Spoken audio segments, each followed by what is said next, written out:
Hey everybody, Tim here with tonight's episode of Star Trek The Next Generation, Season 5, Episode 11, Hero Worship. This is a good episode, directed by Patrick Stewart, so I think this is now the second episode. So I think it's an interest. I personally always find it interesting when a member of the cast directs an episode. So I'm going to try to always give those a little bit of shout outs. If I ever miss one, go ahead and let me know. So in this episode, the Enterprise finds a ship that's been badly, pretty much almost destroyed, with one survivor, a young boy. And it's interesting because they mention the Breen in this episode. This is now the second time they've mentioned it. I don't think we actually see one until Deep Space Nine. I can't remember, but you hear them brought up quite a bit. And I think, if I remember correctly, I didn't take a whole lot of notes. I should have. And in this episode, the boy's kind of describing things, and if I remember correctly, he says something about they wore helmets, and then when we do see the Breen, they do wear helmets. So they find this young boy who survives, but they can't beam him. He's trapped, and they can't beam him out because there's too much stuff. And so Data has to lift up a beam, grab the boy, and run so they can transport him. And in doing this, the boy is just in awe. And so afterwards, he starts modeling himself after Data, hence the title, Hero Worship.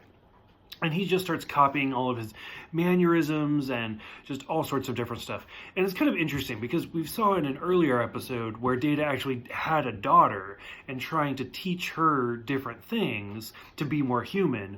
Whereas in this one, Data almost has to help this boy, kind of be like an android. But as he's talking to Counselor Troy, he also needs to come in recontact with his humanity. So it's a really interesting episode about kind of dealing with the hardships of the stuff that this boy had to deal with. And then as we go further into it, we realize all sorts of things like survivor's guilt, because he happened to do something at the wrong time. His arm hit a control panel, and so he blames himself for all of this death.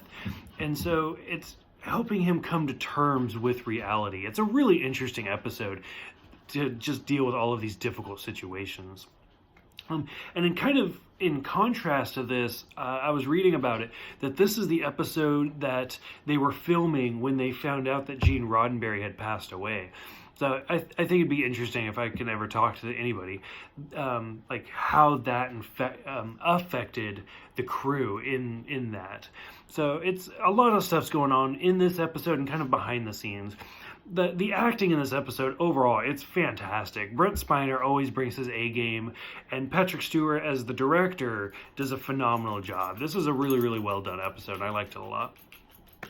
For those who have seen this episode, what do you guys think about cast members directing episodes? We've seen a lot of people like Jonathan Frakes, who goes on to direct other spin-off series like Voyager, Orville, which is in a spin-off, Discovery. I think he did Deep Space Nine, and even the movies. But for those that are directing while also acting in it, what do you guys think about that? Go ahead, let me know in the comments below what you guys think about this episode, what you guys think about the Breen, and if you wish you saw them more.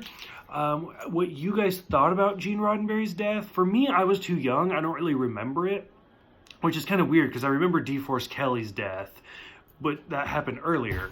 So go ahead, let me know all about that. Thank you guys for everything. I appreciate all of you, and I will see you guys next time for the very uncomfortable episode, Violations.